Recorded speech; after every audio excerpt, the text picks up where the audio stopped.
Faleminderit Agim, faleminderit OCTOPUS, faleminderit mysafir që gjindeni në sallë dhe falënderim special për panelistët. Mirë se vini në Republikën e Kosovës. Për ju që s'me njeh ju, unë jam një komedian i njohur në Kosovë, i dashur për publikun. Po dilema ishte pse po flas këtu, po du mi relaksu pak se jemi mbledh për promovim të paqes, sa pi kuptoj unë. Si shtet pro-perëndimor, ne jemi pro-paqes, Kosova dhe bota perëndimore. Pse dikush thot humoristi me udhëheq këto, sepse vetë jeta mendoj që është humor. Edhe lufta është humor, por jo për viktimat që vdesin nëpër betejë, por për politikanët që nxisin luftrat. Ata janë humoristat këqij se bëjnë humor të zi. Jean-Paul Lacroix thotë humoristët e zi janë shpirt këqij. Ju faleminderit. Ndërsa për përpilim të pyetjeve kisha dilemë çfarë pyetje me përpilu, edhe më lindi ideja mi pyet AI-n, inteligjencën artificiale. Më tha AI-ja, çfarë tema është? Thash, lufta hibride, Rusia dhe Serbia, ndikimin në Balkan. Tha unë nuk jam me formune për këtë punë, thonë jam për dashni, për gjërat bukra. Tha, për avancim teknologjik, për lehtësimin e jetës së njerëzve në planetin Tokë. Shka më bëllë, tha, si inteligjenca artificiale s'mujmet një mukur gjë, tha, drejtohu të inteligjenca naturale e njerëzve, të cilën e kini bëllë dhe më artificiale se une. Atëherë kërkova ndihmë për një inteligjencë naturale, për një njeriu, dhe mi kanë përpilu pyetjet. Kështu që po fillojmë. Faleminderit shumë për durimin. Pyetja parë është për zotin Videnovic. Si ka ndryshuar perceptimi i Rusisë në Serbi që nga fillimi i konfliktit në Ukrainë?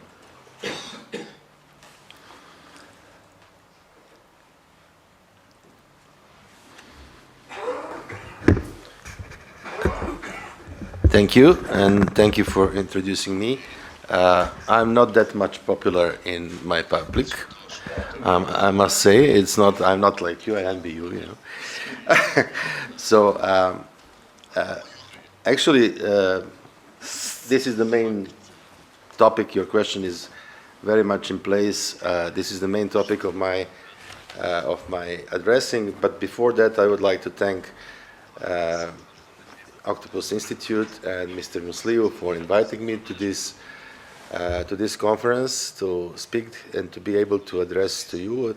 This is my first time stepping my foot on Kosovo since winter 1997, I believe, when I was last time skiing in Brezovica.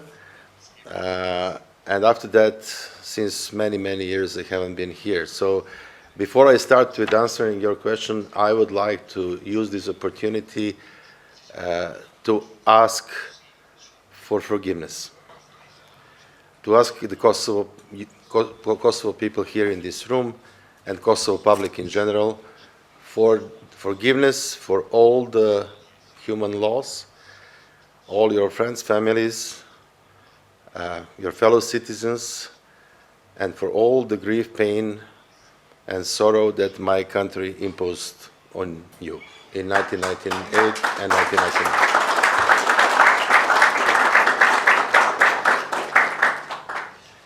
I would also like to ask for forgiveness my fellow Serbians from the Kosovo North for many years of deceiving and lies that they have been exposed to from Belgrade political elites, holding them as human shield and holding them as hostages of policies which were only on their own benefit, not the benefit of these people, and which were only had a purpose in electoral campaigns.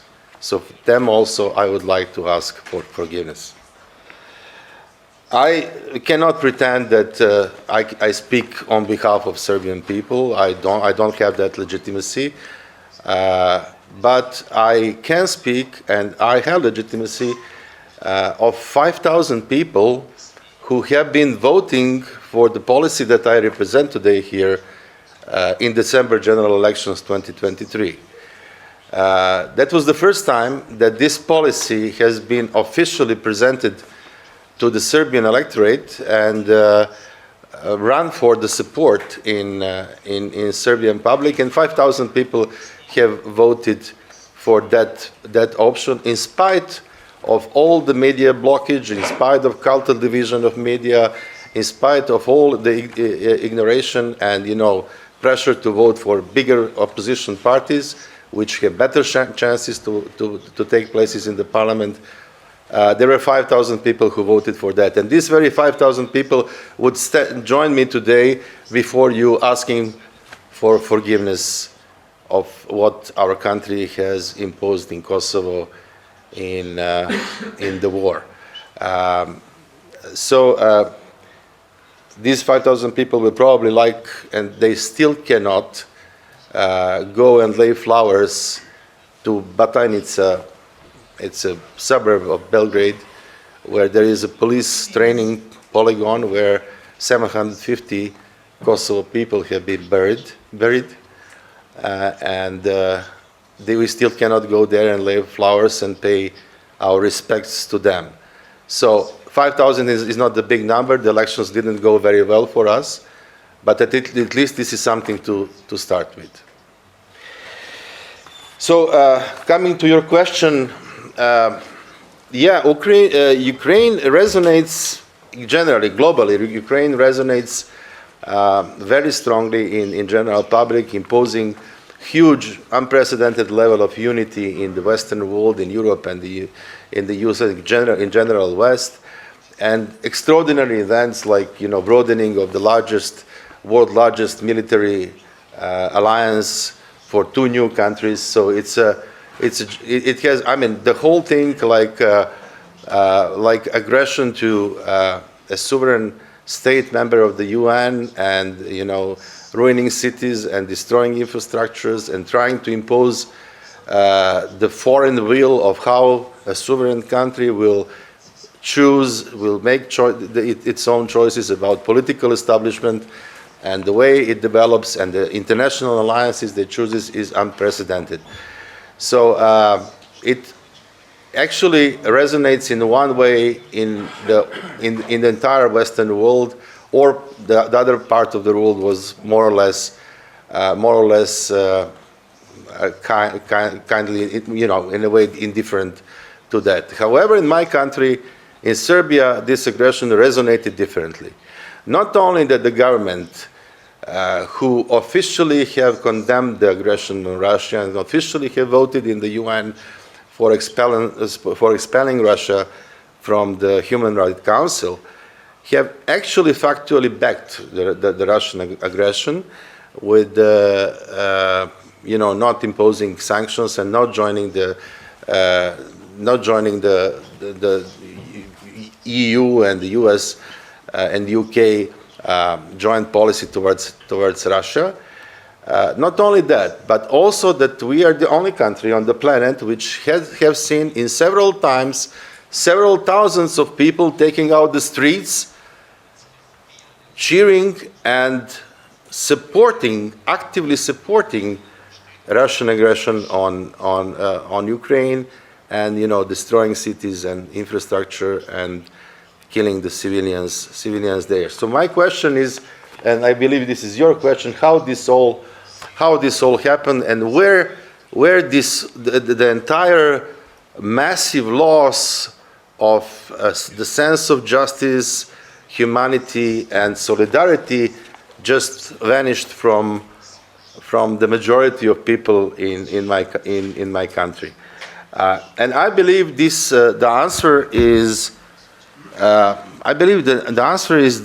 Putin's aggression on Ukraine very much resembles Milosevic's aggression on Yugoslavia in the 90s. Very much following the same playbook, very much following the same steps, and this is why all these people who don't really see anything. I mean, we have to be aware. After 12 years of a radical party, I would say, not really progressive party, but radical party ruling in Serbia, Milosevic's policies are fully restored in Serbia. Nothing what was put forward there as a policy is now being questioned. On the contrary, it's being prized and popularized in media. His people are actually very welcome guests in state-run or state-controlled media. So basically, we have the restoration of Milosevic's policy and his playbook, which is now, to my surprise, completely followed by Putin, is as follows. First, what you do, you weaponize your own national minority in the country, which is in the neighboring country, which occasionally lives in the neighboring country, against the central government and against the ethnic majority of citizens there. And you do that by ruling out the civil state, like equal voting rights state, and political nation, which would in that way be constructed in favor of homogeneous national state, homogeneous national ethnic state. And then in that kind of setup, of course, you ask for your part, and then you have armed insurrection of the local population against the central government, and then you have the so-called motherland country. You have the intervention under the slogan, "We don't leave we don't leave ours behind." This is exactly what happened in Russia. They say "Svayih ne brasjam." That means we don't leave ours behind. Then you have, interestingly, verbatim the same propaganda notes. You have this name calling. You call people of the defending country. You call them either Ustashas, or you call them Balyas, or you call them Nazis, like in Ukraine, or you call them. There is already a linguistic slur in Serbian language for Albanians, so they didn't have to invent it, and this slur is now regularly being used even by government officials and mass media and so on and so on. So it's this kind of setup is absolutely outraging. And then this kind of playbook inevitably ends in war crimes, inevitably ends in crimes against humanity, and finally genocide. And then you have very long-term marginalization and isolation of your own country, and many people like me today trying to wash those stains from the face of the nations with these couple of people. And this used to happen with Nazi Germany. This is happening now with Milosevic Serbia, and this is what is going to happen with Putin's Russia. They are going to have a long and painful time of washing the stains of their face.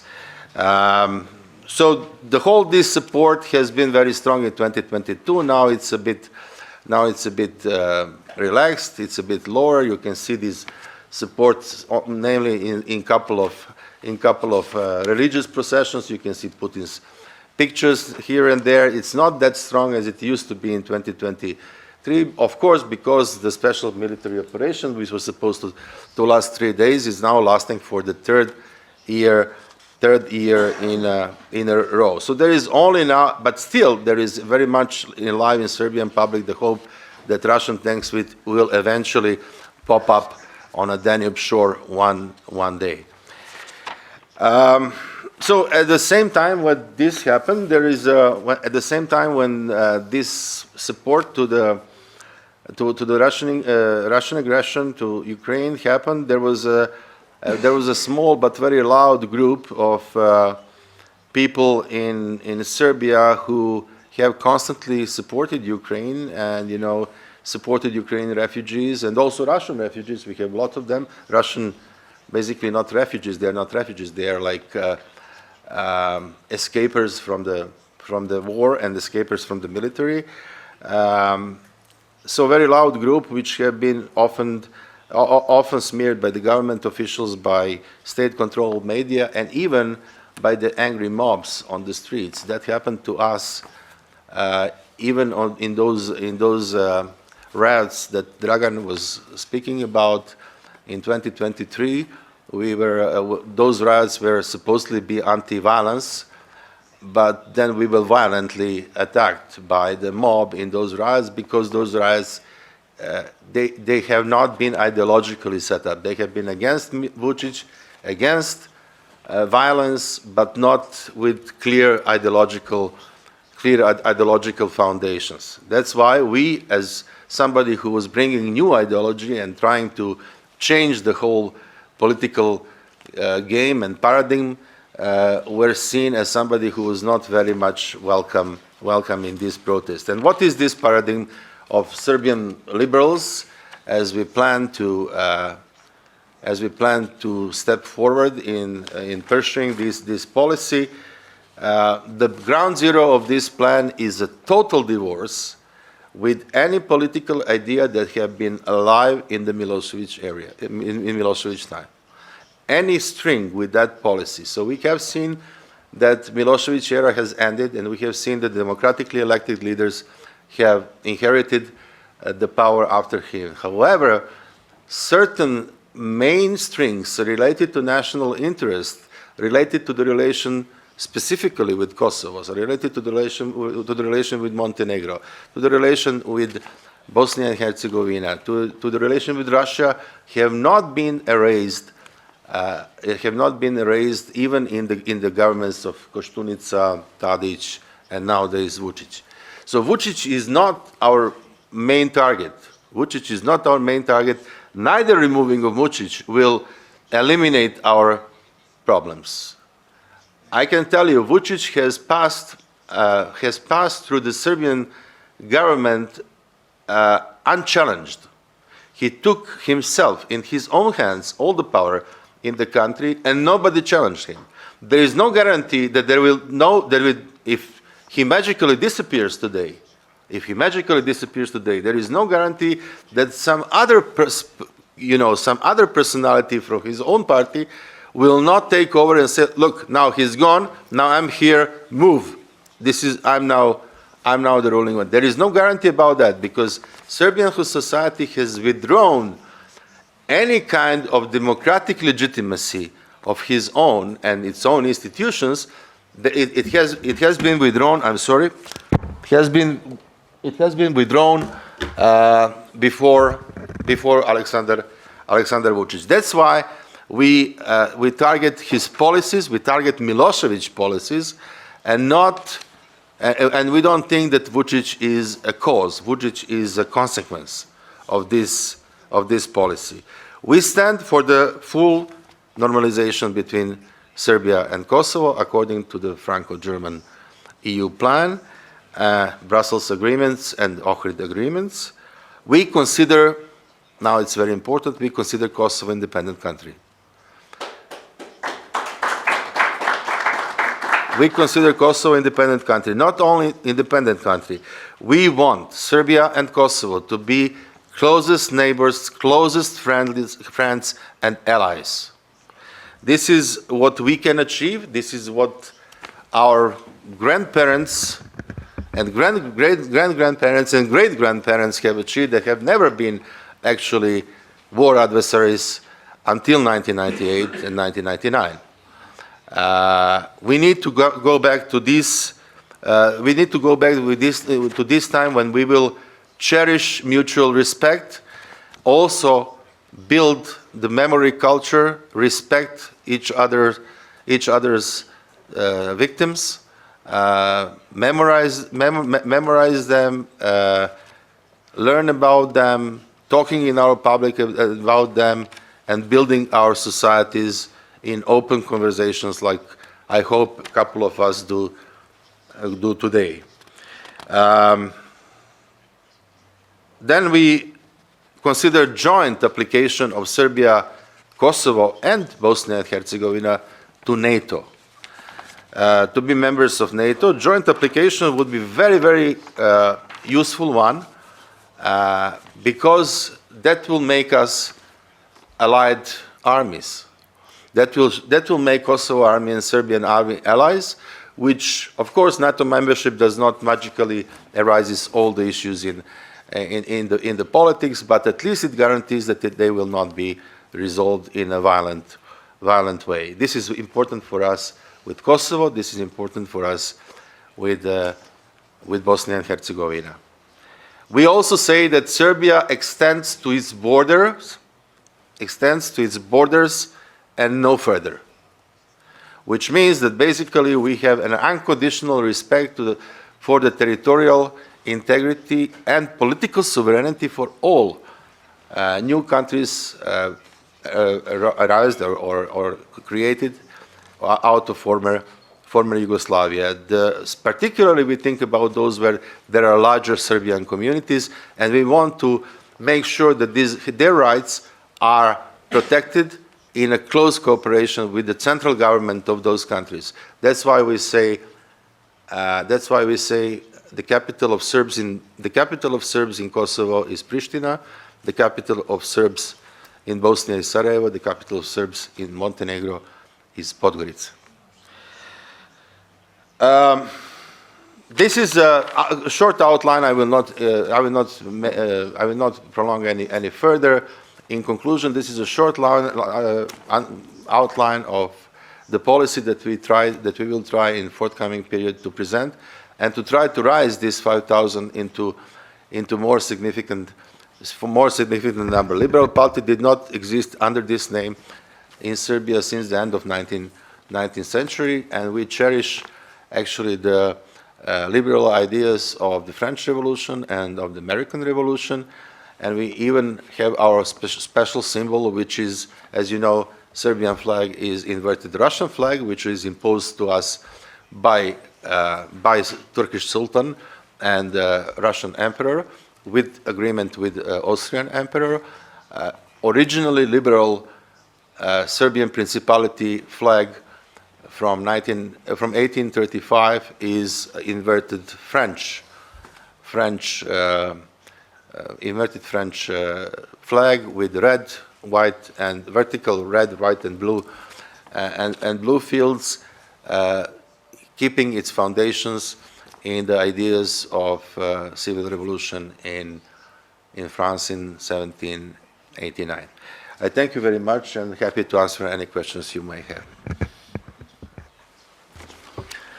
Faleminderit zoti Videnovic, faleminderit për këto fjalë njerëzore, dhe rrjedhimisht e kuptuam që zoti Videnovic është profesor universitar në Beograd, dhe një falënderim tjetër special për kërkimfaljen ndaj popullit tonë, dhe kam shpresuar që dikur në Serbi do të lindë një Willy Brandt. Faleminderit. Po kalojmë te Druže kapetane. Zoti Mandic, kapetani luftanijës në penzion sot dhe analist i shquar i çështjeve gjeopolitike. Mirë se erdhët në Kosovë. Pyetja e parë do të ishte, a konsiderohet themelusi, koka, baba i luftës hibride Gerasimov?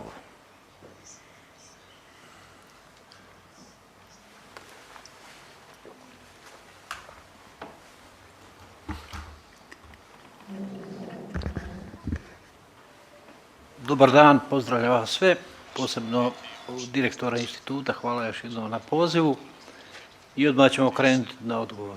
Znači, nikad u povijesti od revolucije 1917. pa do danas vojnici nisu bili ti koji su u Sovjetskom savezu ili u Ruskoj federaciji bili kreatori nekakve politike.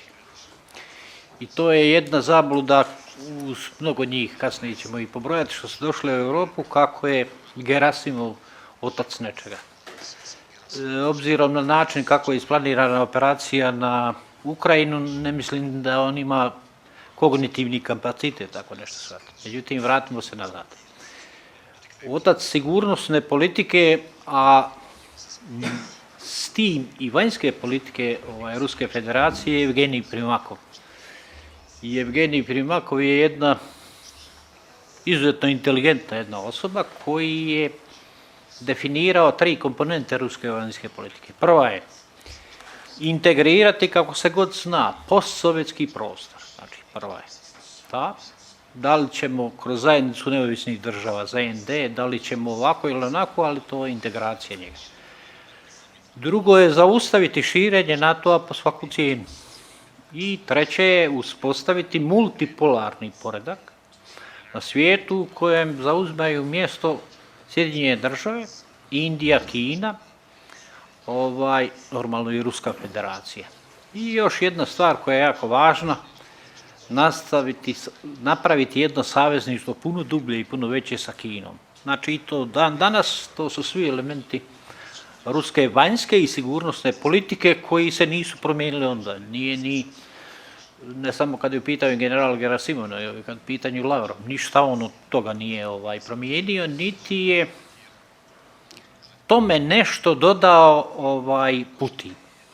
Ne, to su uzeli i na jedan prilično bestijalan način probali provesti. Taj bestijalan način i Putinov put ka imperatoru, mjestu imperatora, ide čečenskim ratom.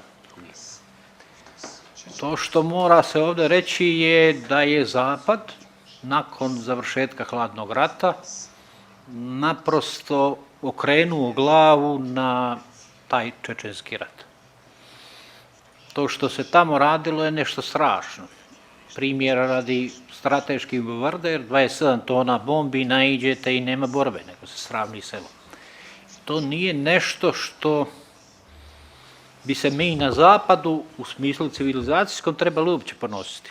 Već tad počeli smo se nauživati sloboda koje nastaje posle završetka hladnog rata i istog dijela smo uradili nešto što je inače nedopustivo. Vojska je došla na marginu gotovo u svim zemljama. Za primjer radi koliko je došla na marginu i saveznog proračuna Savezne Republike Njemačke prošlu godinu, plasmani su 42% za socijalne politike. Znači, 42%.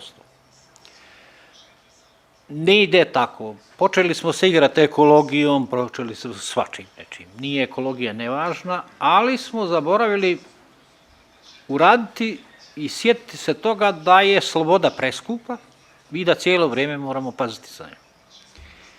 U tom smislu je Gerasimov, znajući da se zabavljamo sami sa sobom i uživamo kao da smo pobjednici hladnog rata, potpuno opušteni, ne pazeći na svoja društva, osmislio jedan koncept kako da provede u principu ono što je Primakov osmislio. I to je nekakav sukob hibridni, ma šta to značilo. Ne postoji inače hibridni rat, jer postoji nehibridni rat. Znači svaki rat je hibridni. Ne postoji asimetrični rat, svaki rat je asimetrični. Znači ne postoji nešto. Naprosto mi smo počeli robovati u Europi tim terminima. Recimo teorija asimetričnog rata je više štete nanijela vojskama nego 100 izgubljenih proračuna. Naprosto ne možete neke glave uvjeriti, to tako nešto ne postoji. Svaki rat je asimetričan i svaki je hibridan. Inzistiranje ovdje na poziciji i uporabi meke moći, informacijskih operacija, sajber napada i tako dalje, u smislu da je to zamjena za onu tvrdu moć je potpuna pogreška. Znači, tvrda moć, obrnuta je stvar, Ruskoj federaciji omogućava da provodi ove druge vrste operacije. Bez nje oni su obično šutili. Jedan od tih primjera, dosta dobar, kad su šutili, recimo 1991. rat je u zaljevu, osim par galama nisu ništa uradili, čak niti glasali u Vijeću sigurnosti nisu protiv te operacije. Jer znamo da je napravljena jedna dosta velika koalicija pod George Bushom starijim ocem, koja je osigurala i provela ta rat. Ono, kad su prvi put se jedan dio oporavili, to ste vi mogli vidjeti ovdje u Prištini, je proračunat planski upad dijela snaga iz BiH na Prištinski aerodrom. I to nemojte slučajno se desilo, nije se slučajno desilo, jer su računali na jednu stvar koja je imanentna koalicijskom savezničkom ratovanju. Postoje dvije crte zapovijedanja u savezničkom ratovanju. Jedna je domicilni šef države ili vlade, druga je vrhovni zapovjednik savezničkih snaga za Europu. I ovdje da budemo korektni, Tony Blair kao britanski premijer je naredio generalu Jacksonu, bez obzira na Vojislava Clarka, da ne smije ući u Prištinsku luku, jer da on ne želi zbog neke zračne luke izazvati Treći svjetski rat. Ovo vam govorim iz razloga što se nastavljaju u kulturološkom smislu početi se igrati sa nečim što je obrana i nečim što je sigurnost. I puštajući ogroman i jedan prostor tome što su Rusi mogli i vidjeli pa su i uradili. Informacijske operacije, operacije utjecaja hibridne, nisu one bezvrijedne pa ih se ne treba suprotstaviti. Važno ih se suprotstaviti. Međutim, ono što mi nismo uopće radili jeste da smo sigurnosnim službama osigurali da nam se političke elite ne budu crnim novcem porijeklom iz Ruske federacije zarobljene. I u masu zemalja i u Europskom parlamentu nama se dešava da su nama političke elite zarobljene. Oni moraju tako nešto raditi. Znači, taj dio posla jeste ciljan i napravljen. I nije svrha hibridnih operacija, nije svrha informacijskih operacija da Ruska federacija želi promijeniti ukupno mišljenje nekakve ciljane biračke skupine. Ne. Izabranom političaru osigurati promociju njegovu kroz demokratske institucije vlasti. I to kad nam se desi, to je nešto strašno što možete vidjeti. I to se dešavalo kako u Italiji, u Njemačkoj, tako se dešavalo u Hrvatskoj, tako se dešavalo u svim zemljama. Austriji, kolegica je govorila i tako dalje. Do toga da one institucije koje su zadužene za brinuti se sigurnost, recimo Bundesnachrichtendienst, da tamo nekog šefa uprave koji je zadužen za obranu Savezne Republike Njemačke ili saveznika od cyber napada, njega regrutirate. I tako dalje, i tako dalje. U jednom dijelu što se daje puno veća pozornost utjecaja na, zbog tehnologije izbora u Sjedinjenim državama i načina njihove provedbe, zbog društvenih mreža, poduzimati čitav niz nekakvih operacija da se osigura kandidatu koga mi trebamo da on prođe na izborima. Problem jeste da vam je sigurnosni sustav radio kako treba, naprosto te operacije ne bi bile prošle već, biste davno identificirali tako što. I jedan dio ovog našeg foruma u principu treba biti suočavanje sa samim sobom. To suočavanje sa samim sobom ću ja raditi na jednom primjeru pa da se malo spustimo svi na zemlju. Pazite ovo, svjetski bruto proizvod je 110.000 milijardi dolara. Od toga NATO zemlje daju 46,9%. NATO zemlje imaju 959 milijuna stanovnika. Od 100 znanstvenih nekakvih rezultata koji su vitalni, koji se postignu, 90 iz područja NATO-a. Sad kad vi imate takvu moć, a imate ogromnu, u čemu je problem? Da će jedan hazjajin doći iz Moskve sa 140 miliona ljudi i osvojiti Ukrajinu. To znači, zlo se uvijek desi kad dobri ljudi ništa ne rade. Čak ću ja upitati sljedeće, kad to tako postavimo, pa smo donijeli zajednički konsenzus odluku, onda ja pitam o čemu uopće Putin odlučuje?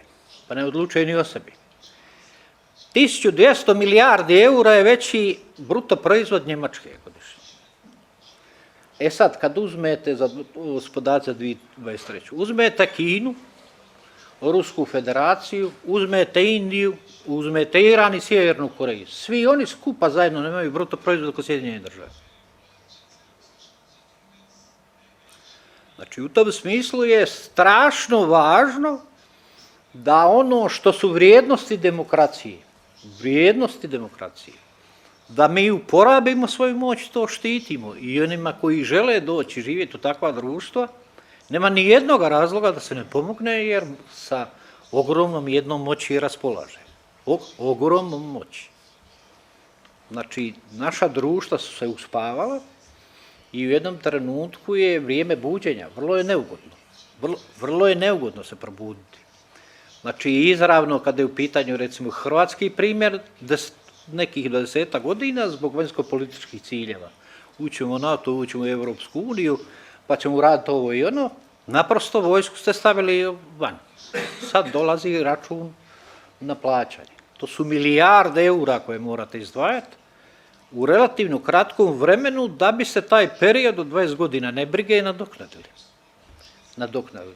Problem nije samo nadoknaditi, problem je urušavanja te strateške kulture, da je važno baviti se svojom sigurnošću, a time se bavite i savezničkom. Jer onda kad vam ne treba nikakva pomoć, za Boga to je najbolji doprinos, kako NATO savezu, tako i EU. Do druge stvari, ako je sigurnost narušena, onda će vam vitalne grane gospodarske naprosto patiti. Hrvatska je recimo turistička zemlja, ali i prometno postavljena zemlja. Ko će vam ulagati milijarde tamo, da imate područje koje ne možete obraniti. Mi se bavimo Rusijom i trebamo se baviti u smislu održanja međunarodnog pravnog poretka. Međutim, problem je krenuo izravno, treba reći, iz naše kuće, ne izvana. Iz naše kuće. Znači, naše kuće, to je taj civilizacijski zapad. Masu nečega što su ovdje prethodnici govorili, posebno gospodin iz Crne Gore, ministar, je nešto što mi nismo uradili. Da vam se desi da nekakvi djelatnici iz nekakvog veleposlanstva Sjedinjenih država u jednom trenutku na svaki način poduzimaju mjere da smijene jednog biskupa ili da zaštite osobu koja je osumnjičena za ratni zločin da bi ostao političar. I sad mi to nećemo prozvati. Znači, ono što iz mog iskustva, budete sigurni da je široko, s Amerikancima morate im argumentirano reći u glavu ono što mislite. Bez milosti i bez nekakvog tetušenja. Argumentirano u glavu šta mislite. Ono što, i time ću zaključiti, što nešto trebate još razmišljati. Znači, od 1991. godine pa do negdje ozbiljno, do pune agresije, jeli Ruske federacije na Ukrajinu, top lideri, kako politički, tako i vojni i sigurnosni, u NATO savezu i Europskoj uniji su se bavili protuterorizmom i protupobunjeništvom. U Europi je rasprava o međudržavnom ratu i njegove budućnosti bila zabranjena. Ta zabrana je naprosto idiotska. Dok države postoje, dok postoje njihovi interesi. Interes države nema etičko obilježje, niti je dobar ni loš, ni pametan, ni glup, on je interes. Rata će biti. Ma šta mi radili, rata će biti. Postoje instrumentariji da probate spriječiti poneki rat. Neki ćete uspjeti, neki nećete. Ali će rata biti u smislu da su ciljevi politike da se ostvaruju ratnim sredstvima. Znači, neće postojati vrijeme, ni jedno, niti trebamo imati iluzije. Neće se negdje javiti neki vođa rado koji će povesti narodu rat. On će povesti. Šta je Lijek tome da imate ozbiljno izgrađen, ne militariziran, ozbiljne sigurnosti i obrambeni sustav i da branite sustav vrijednosti taj. To uopće ne znači i nisam sklon onima povjerovati koji vam govore da treba izdvajati preko 2%. Jednog trenutka kad kupite priprosto tank, kupite danas sljedeći 40 godina nema kupovine tenkova, to mu je životni vijek. Tako da 2% je ogroman novac. Sad kad uzmete proračune zemalja Europske unije i NATO, pa uzmete šta je to 2%. Šta je to 2%? To su ogromni novci. Ali ovo 2%, recimo, u nekih 10 godina da ovaj prosjek, to je savršeno veliki novac i može se napraviti moderne vojske, moderne službe. Da li službe mogu izići na kraj same jedne nacionalne države?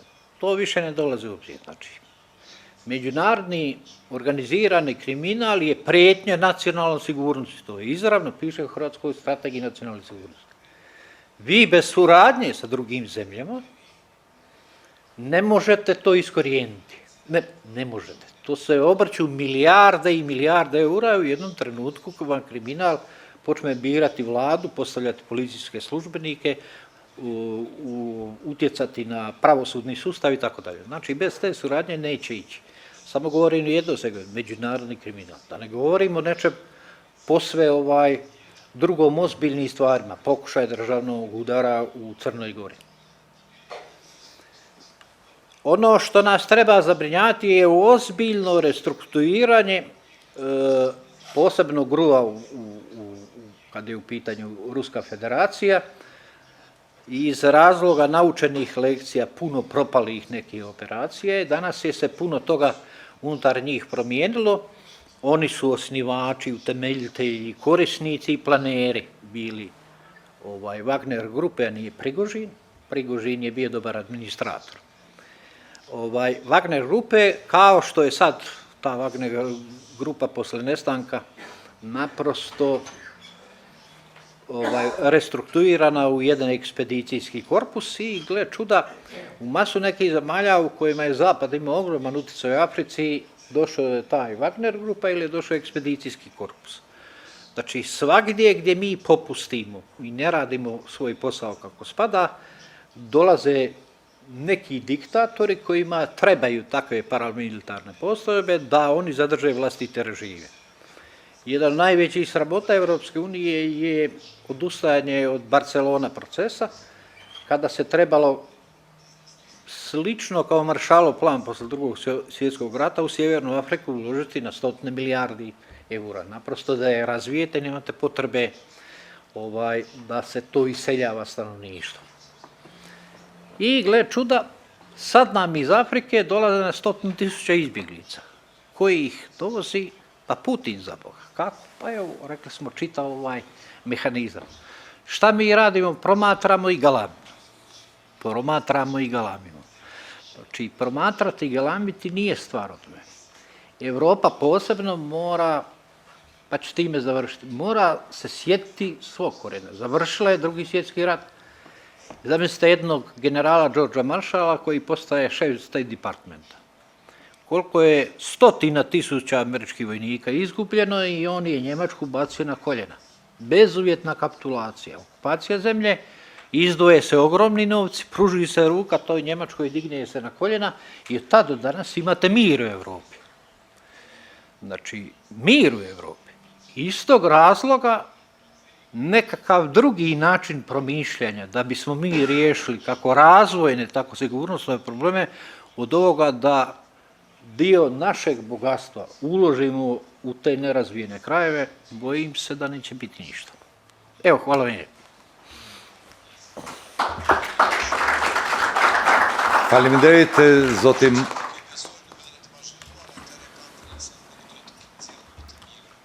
Faleminderit zoti Mandic. Pasi që i keni dëgjuesit, po shfrytëzoj rastin një pyetje të shkurt, a më shumë kanë ngjashmëri apo dallime Moska dhe Beogradin në 11 vjet?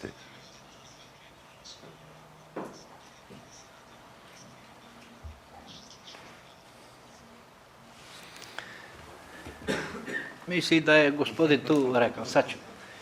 Znači, Moskva je nešto što je dalo Tolstoja, Dostojevskog, što je dalo masu nečega dobrog ovoga svijeta. Moskva je nešto što je svjetski doseg. Moskva je nešto što je Petar Veliki razvijao na način da je išao u zapadnu Evropu pa gledao kako se to radi. 1918. godine ministar iz Crne Gore govori o tome. Zamislite vi koliko je to ljudi u Balkanskim ratovima, u Prvom svjetskom ratu izginulo, koliko je Srbija dala, a usput bude rečeno imala je vojvode koje je školovala u Londonu i Parizu.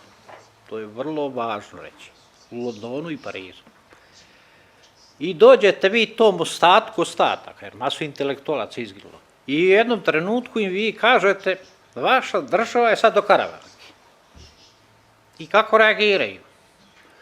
Dvorski, silom. Zašto? Pa ne znaju drugo. Znači, vi imate probleme razvojne, probleme uopće funkcioniranja sustava socijalističkog samoupravljanja, kako odgovori Milošević? Pa silom.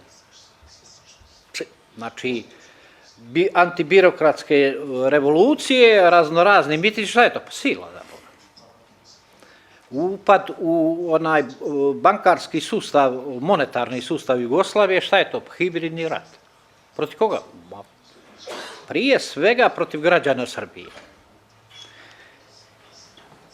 Problem je da u jednom trenutku se Srbija nakon svih tih probala odvrgnuti toga i problem je da jedan bivši Titov general Koča Popović, misli da mu je to jedan zadnji intervju dole u Dubrovniku, kaže ja jesam Srbin, ali nisam Srbenta.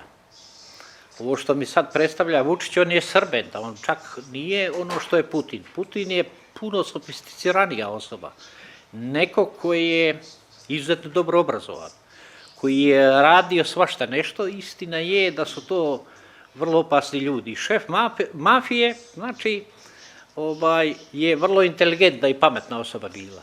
To što on pamet i svoje znanje, Joseph Bonanno misli na njega, koristio na druge načine, to je vrlo opasno. Tako se desilo i ovome. Jedan mali sitni bankar, kako kaže o njem Koča Popović, će izazvati krvoproliće, bit će do koljena. Ok, to je prošlo krvoproliće, sve idemo se dalje okrenuti razvoj, idemo normalno živjeti. I gdje sad? Sad je ovo, probate vratiti neki kotač povijesti nazad, iz razloga ponovo jednog. Vrlo čudni ljudi su vam došli na vlast i uz vlast. Jedan dio svojih operativaca, pa i za onaj incident koji se desio na granici, su navijači partizana regrutirani od strane GRU-a. Znači, takvom kontrolom medija, takvim puštanjem da se razvija kriminal, pa i na njegovim novcima i na njegove potpore dođete na vlast, vi ćete doći u situaciju da nećete moći više upravljati takvim jednim sustavom. Da li postoji njegova alternativa njemu? Ne postoji. Znači, za njega ne postoji. Putin može jednu alternativu još koju izvući. Recimo, jedna od alternativa je zaustaviti rat, povući vojsku nazad. On još ima potez. Vi ne možete očekivati da će Vučić povući potez, razlog. Njegov potez koji bi išao u stvarno pametnom, dobrom smjeru je znak silaska s vlasti. Znak silaska s vlasti. Problem odlaska ili nedolaska na vlast, kad se postavlja kao prvorazredno pitanje, onda je riječ o osobi koja tu vlast i ne bi trebala imati. U tom smislu su ogromne razlike i nešto što je praćenje nečega što je ruski svijet, pa proglašavanje toga šta je to srpski svijet, na linearan način nije baš govori o osobi koja nije odviše kognitivno ni razvijena, niti inteligentna da nešto dobro smisli. Imate, jedan zastupnik je u Saboru o tome rekao, kaže, za Vučića dobar Srbin, preko Drine je mrtav Srbin. To je nešto strašno čuti, ali mislim da ga dosta dobro opisuje. Jer se sa takvim činjenicama može manipulirati. Ja baš ne mislim da je dobar Srbin mrtav Srbin, niti je to potreba, jer to je nešto što je atavizam, pa se vraćamo u vrijeme stvaranja Sjedinjenih država, Indijance ili Australije i tako dalje. Ali ja naprosto ne vjerujem u nekakve opcije koje njemu stoje na raspolaganju, niti vjerujem u njegovu promjenu, osim da se ta promjena može i izvršit će se na demokratskim izborima jednog dana u Beogradu.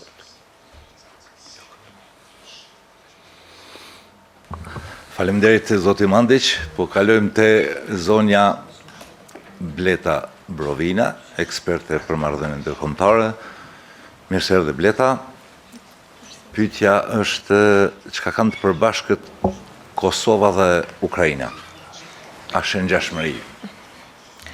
So I will switch the discussion into English so a broader audience can understand. First of all, thank you for staying until the last panel. I think it's very important to discuss issues which we have to tackle together. Our societies have to discuss together, and especially the district panelists from the region, a communication which we need to do more often. Let me return to your question, what Kosovo and Ukraine have in common. I have listened all the panelists before, and the former Deputy Prime Minister of Kosovo, Mr. Enver Hoxha, just mentioned that the narratives Russia and Serbia are using are being used in a similar way in Ukraine and in Kosovo. And I have written a paper about that, where I compare the fake narratives Russia uses in Ukraine, but also Serbia uses in Kosovo. There are similarities, but there are some differences. So when it's in the interest of the certain country to build a fake narrative, then they build it in their own way in order to gain empathy in the international level, so they will move forward with their expansionist purposes they have. Unfortunately, we are being challenged by neighboring countries, in this case Ukraine from Russia, and Kosovo is being challenged by Serbia.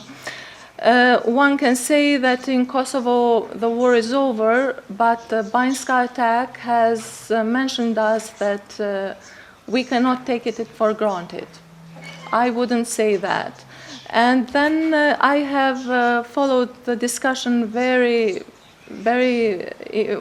a particular interest, and Dr. Shormas mentioned that Vučić will not stay in power, but I was wondering, and we didn't have the opportunity to discuss more, but this is why these conferences are organized, so now we have the chance to discuss more about that together. So I was wondering that if Vučić goes, which would be the other alternative? Will it be a more democratic government, so they would recognize the reality that in Kosovo exists?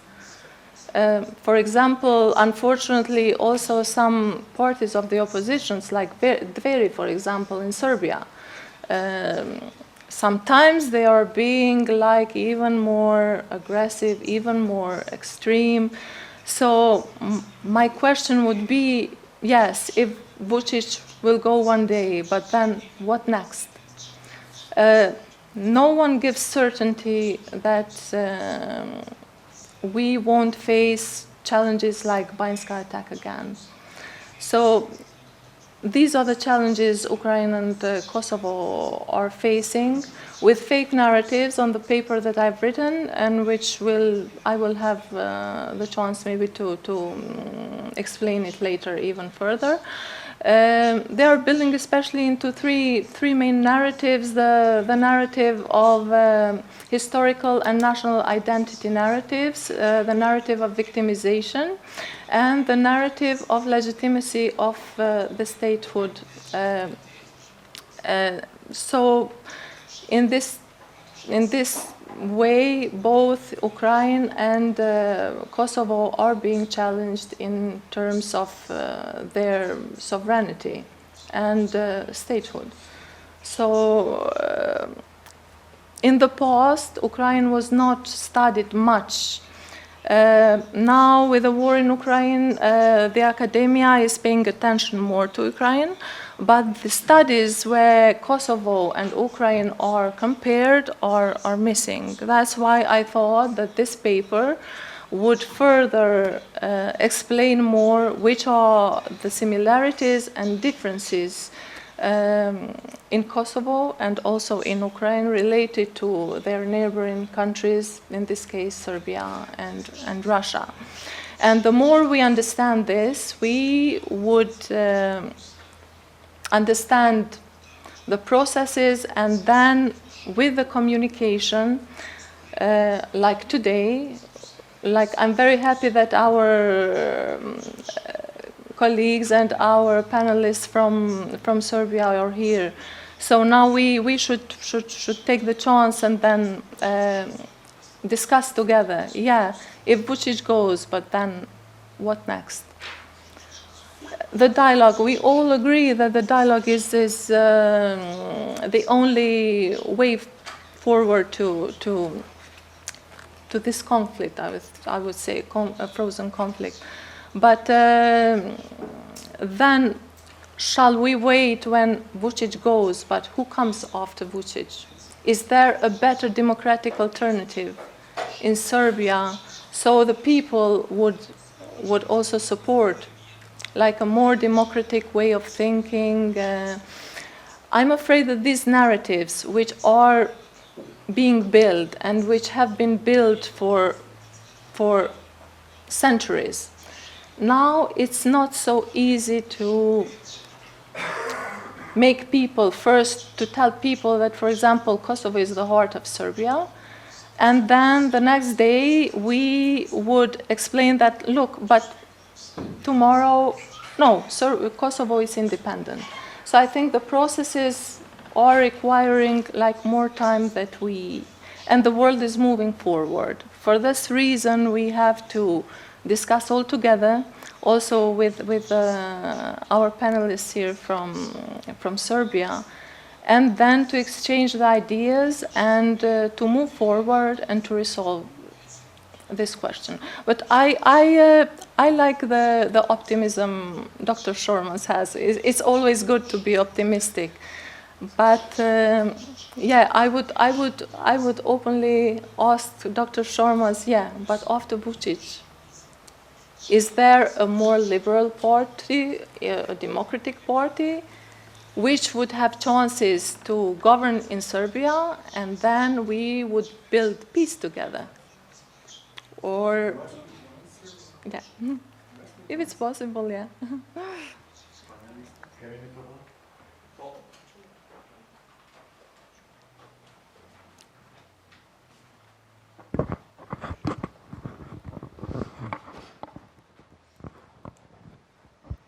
I speak about the way, and Mr. Mandic tell how it's going to finish with democratic elections in Serbia. It's going to happen.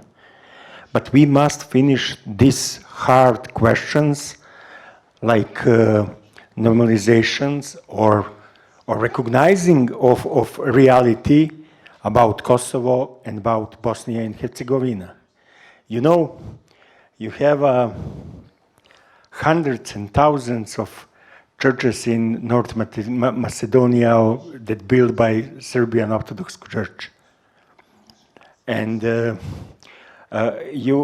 part of Serbia in some historical books is called Old Serbia. Skopje was a capital town of Emperor Tsar Dušan. So what happened a couple years ago? Serbian Orthodox Church and Macedonian Orthodox Church make a deal. And everything is now, if you understand what I want to say, we don't speak about Macedonia now like a part of Serbia. You know, and we have older monasteries in Macedonia that we built like a nation in 1,000 years ago, or 800 years ago, than on Kosovo. Montenegro is an independent country. Montenegro was an independent country before Serbia, but we are in some kind of federal country or kingdom or whatever. Now it's independent country. Yes, there is some problems and some politics that make that problem now, and they try to push back Montenegro, but Montenegro is a member of NATO. It's not realistic. It's not realistic. One day, but we must solve this problem, and that's the problem for Serbian people. We have, in my opinion, and I fight against him too, and I was 17 times arrested by him, we have a worse dictatorship in the time of Slobodan Milosevic. And bloodshed, like Mr. Mandic said, all over this region or country. And we win Milosevic how? In democratic elections. Yes, everybody speak about 5th of October and revolution after that. He don't want to recognize results. But Serbian people rise and he go out.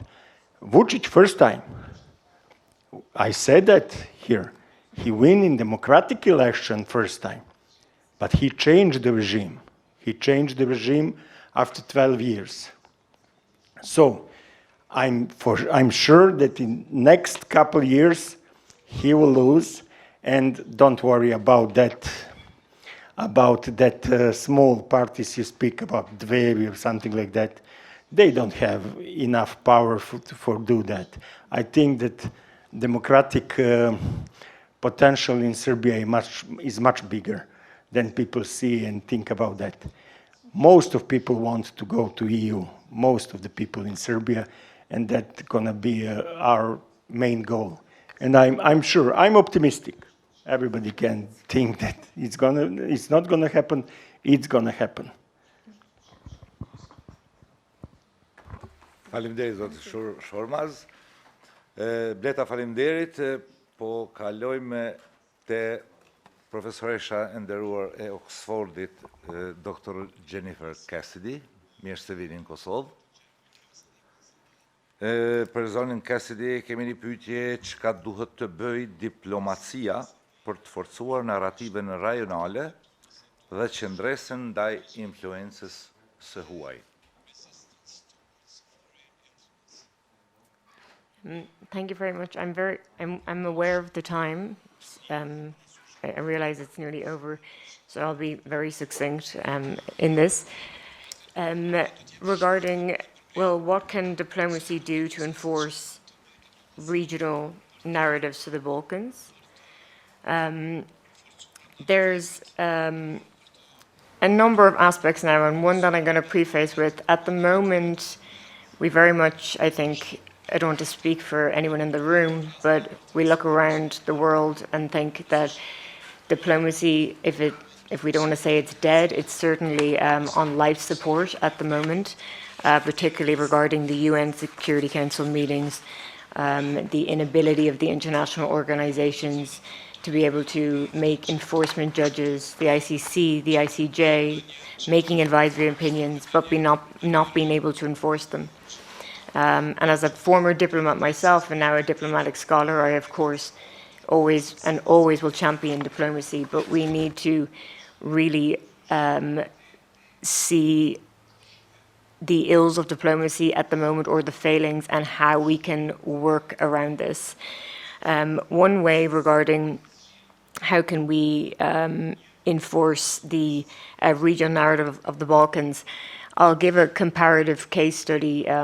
One being my PhD in 2014, which was, as I mentioned previously, which was on the annexation of Crimea and the 8 months preceding it. And looking at that, I looked at how social media, how diplomats use social media during political crises.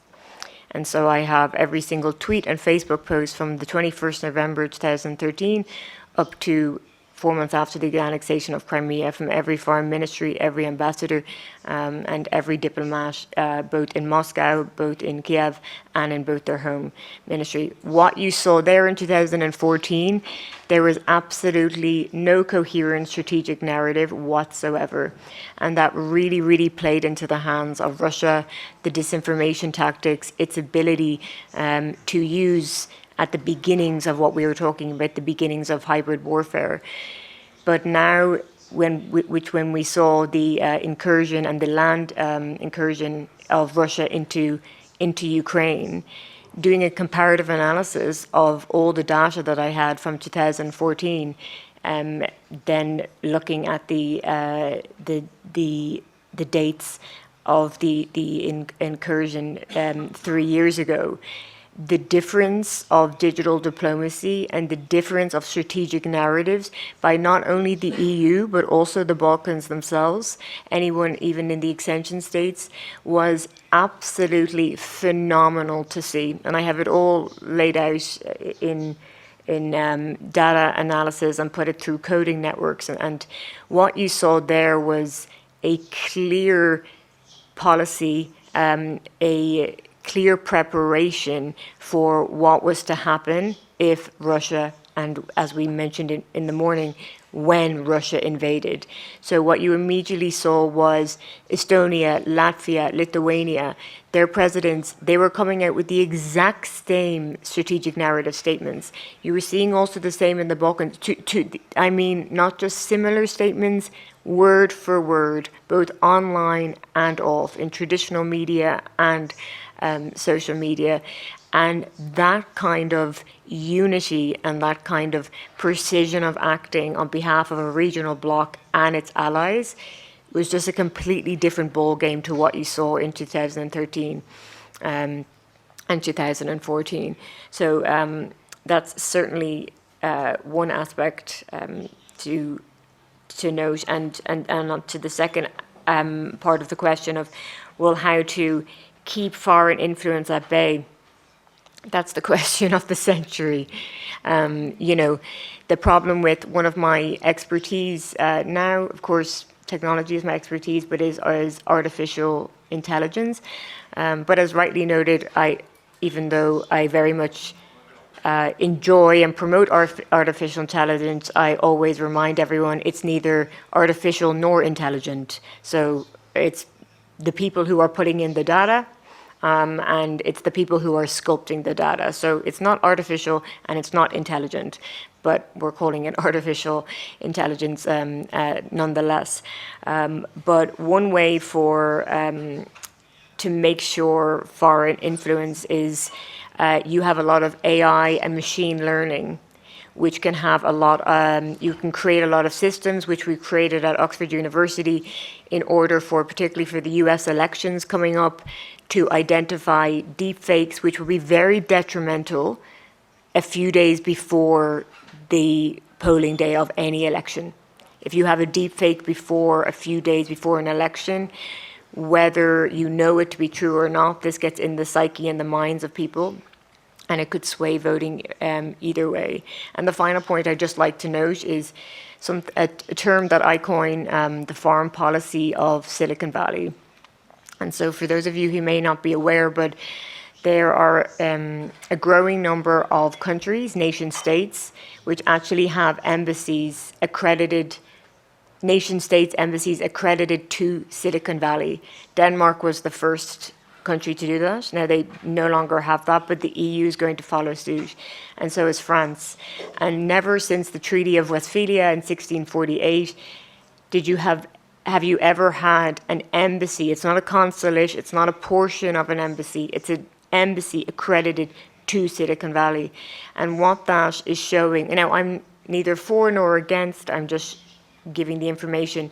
What that's showing is what the diplomatic world is seeing is the influence of these tech bodies is so great. Their GDP, the reason why Denmark went for the embassy in Silicon Valley in 2014 was because Denmark's GDP was only 25% of Facebook's entire GDP. And so the ability of these tech companies to craft strategic narratives on different sites is far greater than any small or medium-sized states. So you really have to be aware of the strength of these tech companies and who they're working for. And so, yes, one day they may be in your favor, they may be taking down information that you don't want, but what happens when the head of another tech company comes in and that's not the person you like so much, and they start making censorship? So there's a few avenues for foreign influence depending on who's heading these foreign bodies.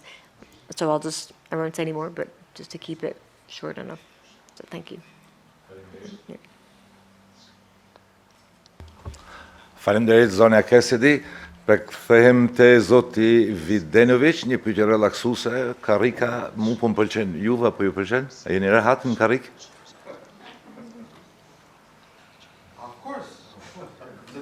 Of course.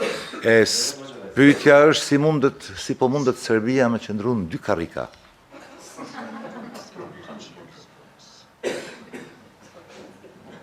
Wow.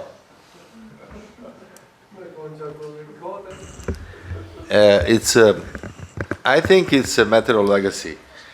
How can Serbia sit in two chairs at once? It's a matter of legacy. There is a certain belief in Serbian public about the greatness and importance of Serbian issue globally.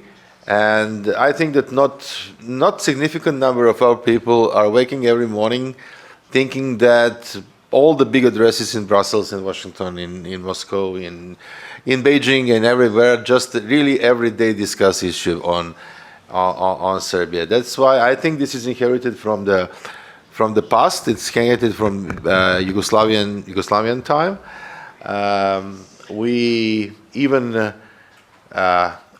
had, I mean, not only Serbs but also others, Croatia as well. I remember when we used to meet back in 2005 and 2006, both of our countries were running for harmonization with the EU, and they succeeded. We didn't.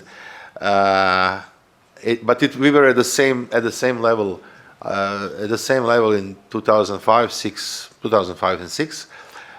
Mainly when we show up in Brussels, it's like, we came here, pay attention, and both delegations. I remember I was then in science. It was Minister Primorac and our minister, and both of them are tall. And specifically when Milo Đukanović comes, it's like, it's everybody else is not important.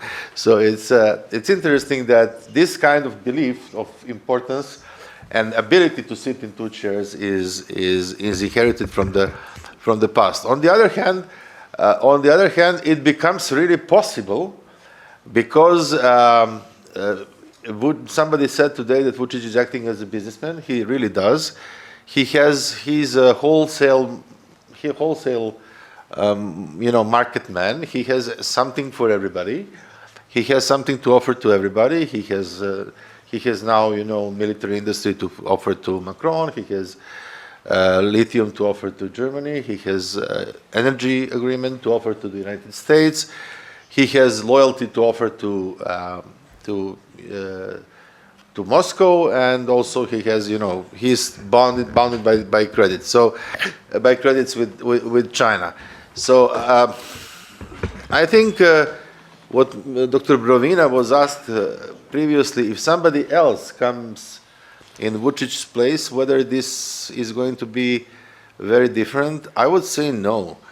I would say no, because the framework will remain, and this is what I was speaking about. That particular framework of national interest has not been changed since Milosevic, through Koštunica, Tadić, all the democratic leaders until today, when we again we are repeating the elementary school of democracy. Now we are again going to elementary school with Vučić. And this is pretty much the same with the late Navalny, I would say. I mean, if he survived poisoning, obviously now we know it's been poisoning.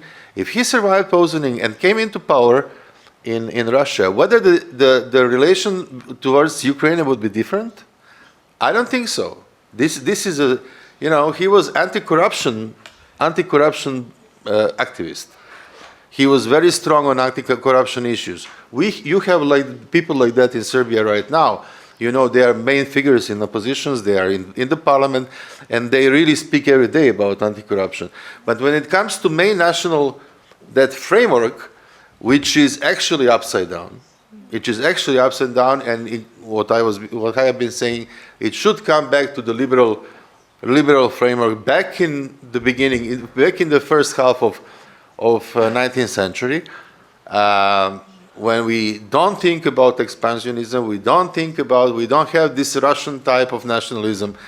When we talk about nationalism, we should basically distinguish two types. You have interventionist nationalism, which is expanding nationalism, and you have defensive nationalism. You cannot. People tend to generally condemn nationalism, but you cannot defend your country without nationalism. Ukrainians cannot defend themselves without Ukrainian nationalism being great. The difference is whether this nationalism sees itself and its country, open to the others and sufficient and happy within the borders where it is, or it doesn't. Obviously, similarity between Serbian and Russian nationalism, that both countries and both nationalisms don't seem themselves happy with the actual borders.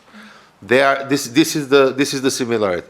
Others, which in the beginning of 90s, you had Lithuanian nationalism, you had Latvian, you had Estonian, you had Polish nationalism. You now have, even in 2020,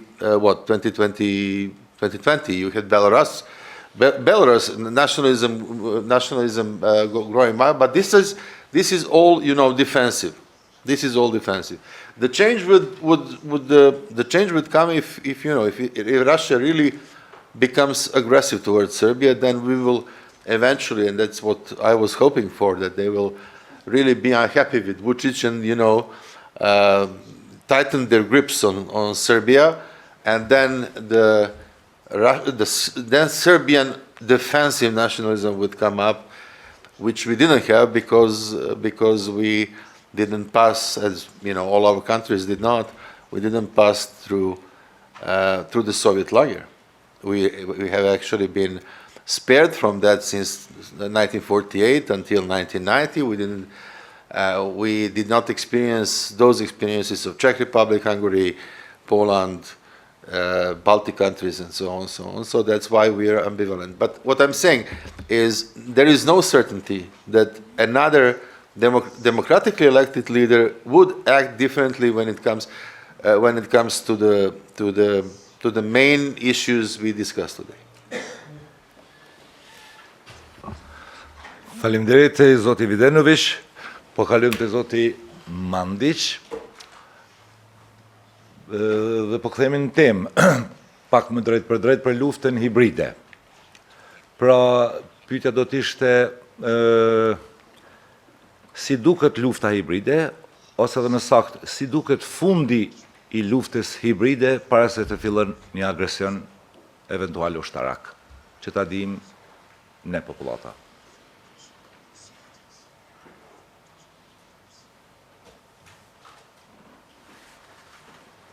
Kad ste postavljali pitanje, jednu stvar ste genijalno napravili. Hibridni rat je uvjet za primjenu stvarnog rata, odnosno stvarnih snaga. To je u ruskom slučaju kao pravo. Znači, jedna od vitalnih stvari je u njemu zarobiti političke elite. Znači, da li jednu ili više, to Ukrajina posebno ima primjer za to. čak su od ukrajinskog oligarha predvidjeli da će on biti predsjednik nove Ukrajine kad je Rusija svoje, pa su ga Ukrajinci zarobili i išao je u razmjenu. Ovo govorim sa stajališta, u Hrvatskom mu je oduzeta jahta, pa je dolje još uvijek stoji.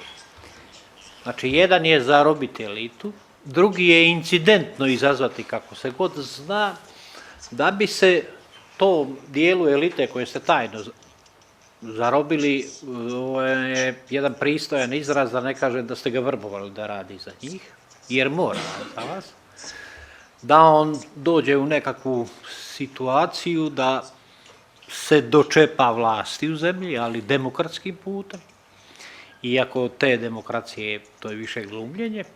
Ako to tako ne ide, pošto se cijelo vrijeme podgrijavaju suprotnosti, da li na etničkoj osnovi, da li na razvojnoj osnovi, recimo, zašto na razvojnoj? Kad se pitate zašto se Katalonija hoće ucijepiti Španjolske, i onda uđete unutra i probate pogled stanovništvo. Nisu Katalonci većina u Kataloniji, nego Španjolci. Sad se pitate čemu je stvar, zašto se hoće oni izdvojiti kao posebna država. Vjerojatno zato što su to razvijeni, pa nešto im smeta od centralne vlasti, daju određeni novac, investicije tamo. Ali je to stvarno tako. Znači, nekakve suprotnosti se moraju pronaći. Jedna od tih suprotnosti koja ovdje je često puta spominjana, neriješen status između Srbije i Kosova. I to je sad veliko pitanje. Kome je on neriješen? Kome je neriješen? To očigledno ljudi koji žive u Srbiji i ljudi koji žive na Kosovu to tako shvaćaju da on nije riješen. Međutim, kad dođete u Brisel, tamo neće s vama ni razgovarati, zvali se vi Vučić ili ona, jedino baš kad moraju, pa i sjednu u razdvojene prostorije. Uopće više o tom razgovor nema. Znači, negdje je ozbiljno, nema. Gospodin je lijepo spomenuo jednu stvar, kompleks velike nacije. Znači, taj kompleks je nešto što se strašno podgrijava da bi se osiguralo ostvarenje nekakvih interesa. Kompleks, vi ste veliki, vi ste važni, vi ste ovakvi i onakvi, u principu davanje komplimenata tamo gdje ne treba, da bi se vi prestali misliti onome zbog čega država postoji. Država postoji da ostvari dva vitalna nacionalna interesa. Blagostanje i slobodu. Dva. Ostali su važne, ovo su dva vitalna. Sloboda i blagostanje. I ona nije sebi svrha, ona je okvir za razvoj nacije. I to se vrlo često puta zaboravi. Nisam ja rođen i ne živim, odnosno Hrvatska je okvir moj, razvoj, ništa više. Ako se narod naljuti, može i srušiti državu, i vlast, i svašta nešto. Znači, vic je, kad riječ kao ministar, on je sluga. Sad, kad vi postavite nekakve ljude u izvršnu vlast koji se ponašaju kao gazde naroda, imate problem, ogroman je. Hibridni rat treba biti oprezan sa sajber napadom. Sajber napad je i nešto što spada u struci u nesmrtonosnu vatru, vojničkim riječi kaže. Nesmrtonosnu vatru. Znači, sajber napad je kad napravite, napašćete stranice nekakve. Sad, jedna je to stvar. Druga je stvar kad ja izvršim sajber napad na način da vam skršim energetski sustav, cijeli i financijski. To više nije igra hakerske skupine, to vam je rat. Ako sad počnete o tim sposobnostima govoriti, mislim da Sjedinjene države na takvoj razini da mogu nanijeti veću štetu nego nekakve vojske ogromne koje će uraditi time. Jedan od sajber napada koji bi trebao biti vama svima pozvan je potpuno isključenje struje u Srbiji 1999. godine, urađeno je iz Ramštajna. Znači, da bi se PZO sustav ostao bez struje i onda se uradilo ono što su htjeli, to su uradili i otišli nadalje. Međutim, s tim u vezi s sajber napadom treba dosta paziti kad se govori u smislu hibridnog rata. Nije. U ovom trenutku kad su oni tako to radili, to je dio vojnih operacija, isključenje senzora i nečega da vam ne smeta. Međutim, sajber je nešto što, zato pitanje o hibridnom ratu je, to bi sad mogli nekakvu čitavu konferenciju napraviti. Sajber nije dijeljiv, ovo je vojni sajber prostor, ovo je vojni i ovo je civilni. Ne, sajber je jedan. Problem obrane sajber prostora nije opet problem jedne nacionalne države. Jer u jednom trenutku, pazite koliko je to hibridno. Ja kao velika sila mogu sad reći premijeru i one druge zemlje da je odgovoran za ponašanje svojih građana prema međunarodnom pravu. Ovo možete reći kad ste sila, pa sila Boga ne moli, a sila je nešto što je konstanta u međunarodnim odnosima, pa me baš briga za puno međunarodno pravo i onda vas pravim odgovornim. I onda vaši naprave sajber napad, pa je nekakva banka otišla Pragu osiguravajuće društvo ili se desilo energetski slom, pa je dosta velikih problema. Šta će se desiti ako vam velika sila odgovori udarom na vodstvo zemlje, vojno, političko, sigurnosno? Znači, problem sajbera je nešto u smislu niste blizu rata, to je ispod praga rata, po današnje svačaju međunarodnog prava i tu ćemo stati pa ćemo odgovoriti na ovo pitanje. Međunarodno pravo je zamrznuta slika svijeta. Od Glociusa, tvorca rimskog prava do danas. I vi ste ga zamrznuli. Problem sajber napada je strašno ozbiljan problem i nema nikakve veze s međunarodnim pravom. Nećete ga nigdje naći. Problem koji se postavljate hibridno ratovanje u 21. stoljeću je problem i promjene međunarodnog prava. Da li je napad na satelit, koji je jako važan, recimo za pozicioniranje platforme za vođenje plina, napad na državu? Da li je ovo, da li je ono? Sad sam govorio posebno na financijski sustav, energetski, na prometni i tako dalje. Da li je ovo? To je, vrlo su pitanja koja su vrlo teška. Da li je problematika, kad sam ja bio u ratnoj školi u Njemačkoj, je bila da je donešen zakon, ako zrakoplov civilni, u kojem su civili, prevozi prljavu bombu i sad će se zabiti u neki grad u Njemačkoj, da će ministar obrane, jer je on u miru, vrhovni zapovjednik Bundeswehra, on narediti obaranje zrakoplova. Znači, to je nešto što je hibridno. Sad kad dođete u Hrvatsku, jel to ima neko pravo narediti? Nema nikog, to je kvalificirano ubojstvo. Znači, to su niz nekakvih prijetnji ili mogućih prijetnji ili događanja na koje vi nemate baš jednostavan odgovor. Nemate jednostavan odgovor. Ono što bi bio lijek je poštivati međunarodno pravo, ali dobre uzuse, običaje. Ne možete to pustiti zašto sigurnost i sustav je važan. Vi na vlastitom teritoriju da neko njega koristi za sajber napad protiv nekakve kompanije ili ne daj Bože neke države. Može se uzvratiti. Ne zna, i uopće ne mora se desiti da vlada te zemlje zna za to, a može se desiti da kao recimo Ruska federacija koristi. Neprimjereno je među ozbiljnim državama da jedna protiv druge provode takve stvari, odnosno da poslije toga ne provode istrage sudskim putem, da se probaju ti počinitelji privesti pravdi, jer štete nastaju ogromne. E sad, ono što vi ciljate je to sve raditi da bi se postigli određeni politički poeni, ciljevi ili da bi se oslabila zemlja iznutra. Znači, vraćamo se na početak terorizma. Zašto postoji terorizam? Zato što neko nema perspektivu. Ne znate šta ćete jesti sutra ujutro, a ne šta ćete uvijek. I uvijek izlaze iz nečega kad je neperspektivnost.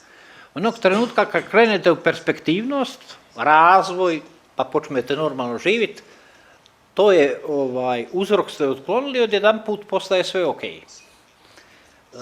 Reći ću vam jer su bili i polaznici iz Srbije i odakle svoga iz Njemačke. Mi smo radili 2 godine prije Arapskog proljeća jednu ratne igre baš na tu temu, samo po jednom segmentu. Bila je riječ o tome koliko mladog stanovništva ima li interneta i koliko je obrazovan. I kad smo došli i izanalizirali zemlje, rekli smo ovdje slijedi krvi do koljena. I tamo gdje smo pogriješili, drago mi da jesmo, je marokanski kralj isto takve nekakve stvari radio i skužio šta će mu se desiti, pa je reformu države napravio. I ostalima, pazite, to se desilo. Znači, ako takve stvari postoje, kad jedna država ciljano igra na takvu vrstu razlika, onda vas se dešava da su štete strašne. 300 i nešto miliona stanovnika uz obalu Kine živi savršeno. Milijardu ljudi nema nacionalni dohodak godišnji $2.500. Znači, podjela nacionalnog bogatstva u Kini je problem je za njom upravljanje. Kako? Imate milijardu ljudi. Problem je da imate 300 miliona ljudi koji odmah odu u mirovinu, jer je njihova politika jednog djeteta je strašna. Ona tek sada daje negativne rezultate. Više sad Kina nema više najviše stanovnika. Ako vi zaigrate na tu podjelu nacionalnog bogatstva, jer na pravdu su ljudi ne igrali, onda vaše misli nisu baš ok, da ne kažem da su vrlo zločeste. Izbijanje nekog građanskog rata u Kini podrazumije, to je najveća opasnost možda za mir u svijetu, da će na sjever otići 300 miliona Kineza. Nestade Ruska federacija samo od sebe. Nema je. I tako dalje, i tako dalje. Znači, umjesto nečega da se poduzmu mjere, pa to sam govorio Europska unija u Sjevernoj Africi, da se te zemlje razviju, pa da onda kad se razviju da se ne desi nešto, uvjet razvoja je da održite parlamentarne izbore. To je jedna od najvećih gluposti proizvoda Zapada. Taj uvjet je ispoštovan, pa imate u Darfuru genocid, 2,5 miliona mrtvih. Demokracija kad je nadogradnja postignuća u kulturnoj, gospodarskoj i svakoj drugoj sferi, ne postoji bolji poredak na svijetu. Međutim, ako vi nemate to, onda provedete parlamentarne izbore. Sve što je bila podjela, ona se okoštava i obično se završava tako nečim strašnim kao što se desilo u Darfuru.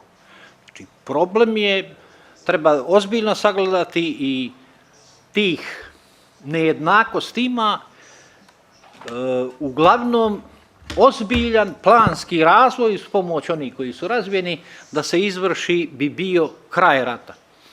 Znači, kraj rata ili završetak stvarni, znači koji nije uvjet za novi rat, u zapadnoj Europi bio je Maršalov plan. I to ponovo govorim. Masu zemalja nema pojma završiti rat, nego rat koji završite, potpišete ugovore, on je klica sljedećeg.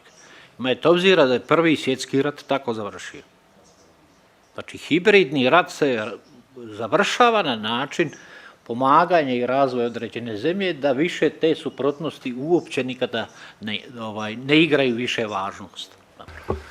Faleminderit zoti Mandic, organizator, bëjmë dije që koha përfundoi për këtë bashkëbisedim, duke ju falenderuar shumë profesor Videnovic, pjesëtar i ushtrisë dhe marinës kroate Mandic, Bleta Brovina, doktor dhe zonja Cassidy. Faleminderit shumë.